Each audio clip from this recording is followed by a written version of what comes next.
Eren Yeager. Um nome que carrega peso, dor e revolução. Desde os primeiros episódios de Ataque a um Titã, é impossível ignorar a intensidade de suas emoções, a fúria em seu olhar, a obstinação quase irracional que move cada um de seus passos. Mas por trás dessa raiva existe algo muito mais profundo, um trauma de infância devastador que molda não apenas a sua personalidade, mas também a trajetória de toda a história. Hoje, no Mente Otaku, vamos mergulhar na psique quebrada de Eren Yeager e entender como seu trauma infantil é a chave para compreender sua jornada sombria em Ataque a um Titã. Desde pequeno, Eren foi exposto a um mundo desolador. Crescer dentro das muralhas já era, por si só, uma experiência sufocante. As pessoas viviam confinadas, aterrorizadas, reprimidas. Não havia espaço para sonhos grandes. Não havia espaço para liberdade. Eren, no entanto, era diferente. Desde muito jovem, ele nutria um desejo incontrolável de romper essas barreiras. Não apenas fisicamente, mas existencialmente. Ele queria mais do que a vida limitada que o mundo lhe oferecia. Mas esse desejo, aparentemente natural, é potencializado de forma brutal pelo que acontece diante de seus olhos. A destruição de sua cidade, o colapso de tudo que conhecia e, acima de tudo, a morte de sua mãe, Karla Yeager. Eren presencia sua mãe sendo devorada viva por um titã. E ele é impotente. Ele é forçado a fugir. É obrigado a aceitar que, no momento mais crítico, ele não pôde fazer nada para salvá-la. Essa é a origem do trauma que definirá toda sua existência. Um trauma composto de 3 elementos essenciais: a sensação de impotência extrema, a culpa paralisante e a raiva incontrolável. A impotência gera em Eren uma obsessão por controle. Ele se recusa a aceitar que o mundo pode vencê-lo novamente. Ele se torna obcecado pela ideia de força, de poder, não para ser superior, não para ser admirado, mas para nunca mais sentir a dor esmagadora de ver alguém que ama ser tirado de si sem poder reagir. A culpa se transforma em um ódio direcionado não apenas aos titãs, mas a todo o sistema que permitiu aquilo acontecer. Não é apenas contra os monstros que ele luta. Ele luta contra a injustiça do mundo, contra a crueldade da existência, contra a inevitabilidade da perda. E essa culpa silenciosa, nunca verbalizada, se mistura com o ódio até se tornar indistinguível. A raiva, por fim, se torna o combustível de sua vida. Uma raiva crua, primal, que ultrapassa qualquer limite racional. Eren não quer apenas vencer. Ele quer destruir. Quer aniquilar tudo que o fez sofrer. E aqui, Ataque a um Titã faz algo brilhante. Ele mostra como o trauma não apenas fere, mas redefine a essência de uma pessoa. À medida que a série avança, vemos Eren se transformando.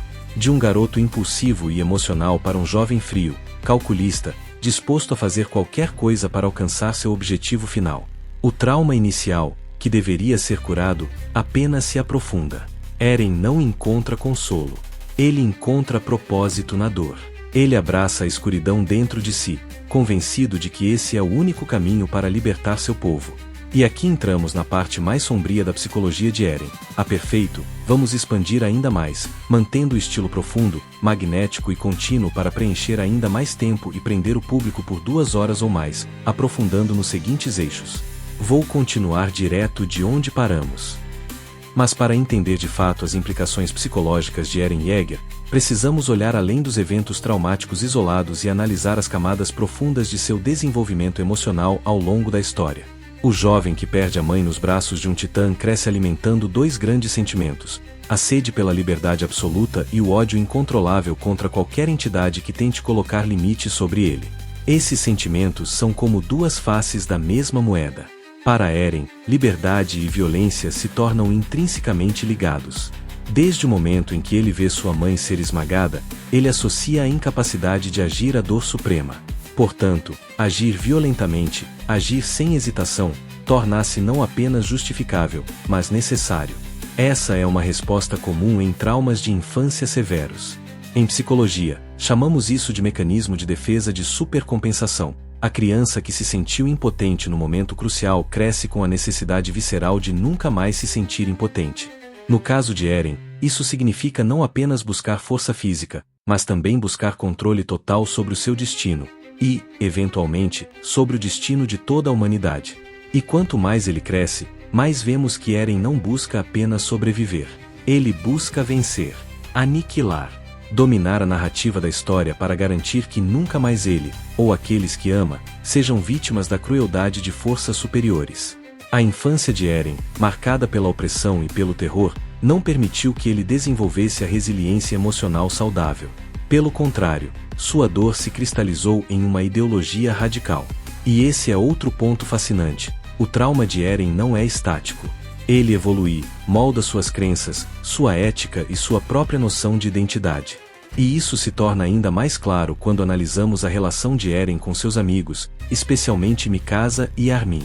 Ambos representam, em diferentes níveis, a conexão de Eren com sua humanidade perdida. Mikasa, com seu amor incondicional, tenta constantemente trazê-lo de volta. Armin, com sua inteligência e compaixão, oferece caminhos alternativos para a resolução dos conflitos. Mas Eren, mergulhado em seu trauma, enxerga essas tentativas como fraqueza. Para ele, amor e compaixão são luxos perigosos que apenas levam à repetição da tragédia. No fundo, Eren não acredita que a bondade possa mudar o mundo. Porque, para ele, o mundo mostrou sua verdadeira face no dia em que devoraram sua mãe enquanto ele chorava impotente. E essa visão fatalista é o que o impulsiona a aceitar meios extremos para atingir seus fins. Eren também internaliza a ideia de destino como uma prisão. Quando ele descobre as memórias de Grisha e entende o papel das linhas de sangue, da herança dos titãs, da manipulação de gerações, ele percebe que tudo já estava pré-determinado. Em vez de se rebelar contra isso de forma tradicional, ele escolhe abraçar a inevitabilidade. Ele decide ser o agente ativo de seu próprio destino, mesmo que para isso precise se tornar um monstro. Esse é o ápice da filosofia de Eren. A liberdade absoluta só pode ser conquistada pela destruição absoluta. O que nos traz a outro conceito psicológico crucial: a identificação com o agressor. Um mecanismo onde a vítima internaliza as características do seu algoz para sobreviver. Eren se torna o próprio terror que o traumatizou. Ele vira aquilo que tanto odiava, não porque ele desejava, mas porque, em seu entendimento distorcido pelo trauma, era a única maneira de vencer. Esse ciclo trágico de violência gerando mais violência, dor gerando mais dor, é uma das mensagens mais impactantes de Ataque a um Titã. Eren não rompe o ciclo. Ele o leva ao extremo mais devastador.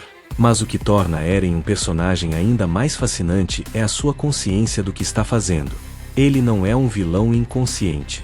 Ele entende o preço de suas ações. Ele sabe que está causando sofrimento. E ainda assim, ele segue em frente. Porque para ele, o sofrimento de poucos, mesmo que de milhões, é um preço aceitável pela liberdade futura.